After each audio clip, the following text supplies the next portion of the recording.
नमस्कार मित्रों, हम संस्कृत व्याकरण का अध्ययन कर रहे हैं जिसमें हमने स्वर व्यंजन माहेश्वर सूत्रों का अध्ययन कर लिया है। आज हम समझते हैं कि प्रत्याहार संज्ञा क्या होती है और प्रत्याहार कैसे बनाए जाते हैं। तो प्रत्याहार जो शब्द है वो प्रति और आंग उपसर्ग पूर्वक हृदय धातु में घ प्रत्यय लगने से बनता है। प्रत्याहार शब्द का अर्थ हम देखते हैं, उसका अर्थ है संक्षेपीकरण, यानी किसी चीज को छोटा करना।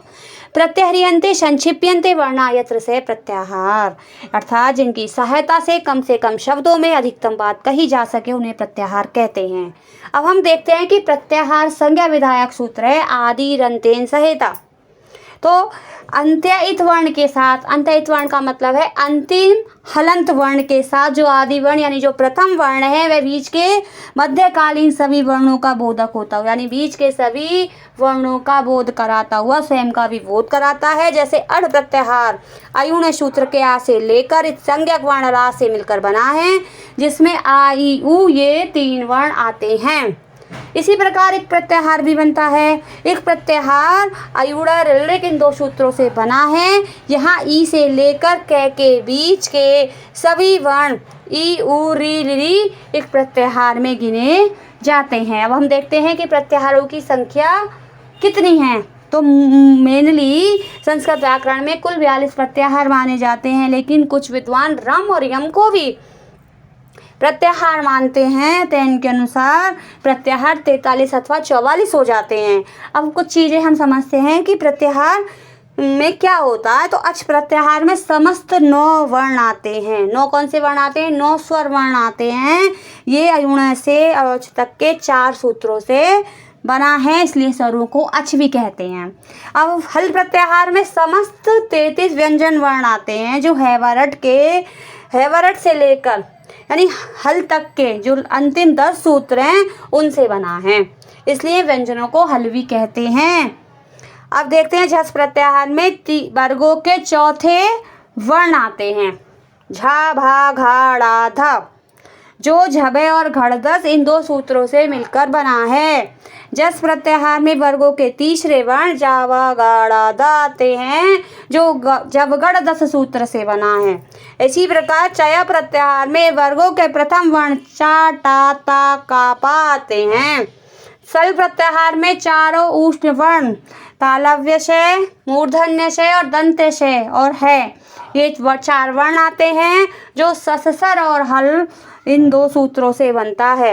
यड़ प्रत्याहार में चारों अंतस्थ वर्ण या वाराला आते हैं जो हैवरट और लड़ इन 2 सूत्रों से बना है।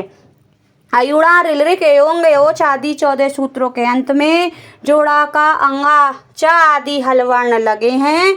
इनका प्रयोजन प्रत्याहार बनाना है, जैसा कि कहा गया है ड़ादयो अड़ाद्यर्था। अब हम देखते हैं कि माहेश्वर सूत्रों के संज्ञक वर्णों से मिलकर बनने वाले 42 प्रत्याहार। तो अयुण केड़ ऐसे एक प्रत्याहार बनता है अड़। ऋलिक के कैसे 3 प्रत्याहार अक इक उक। एओंग के अंगा से एक प्रत्याहार बनता है एंग। एओज के चैसे 4 प्रत्याहार बनते हैं अच इच एच ऐच। हैवरट के टैसे एक प्रत्याहार बनता है अट। लड़केड़ ऐसे 3 प्रत्याहार बनते हैं अड़ इड़ यड़। अमंगड़नम के मा से 3 प्रत्याहार बनते हैं अम यम गम। झवे के यहाँ से प्रत्याहार 1 बनता है ययम। घड़दस के सा से 2 प्रत्याहार बनते हैं भस और झस झस बस झस। जब गढ़दस के श से 6 प्रत्याहार बनते हैं अश हश वश जस झस वश। खप छटत चटतब के वैसे एक प्रत्याहार बनता है छव। कपया के यैसे 5 प्रत्याहार बनते हैं यया मया झया खाया चया। सस्सर के रे से 5 प्रत्याहार बनते हैं यार झर खर चर शर। हल्के ल से 6 प्रत्याहार बनते हैं अल हल वल रल झल शल। कुल 42 प्रत्याहार होते हैं। अगली वीडियो में हम संस्कृत व्याकरण के उन 42 प्रत्याहारों को समझेंगे और उनमें किन सूत्रों का प्रयोग होता है देखेंगे। धन्यवाद।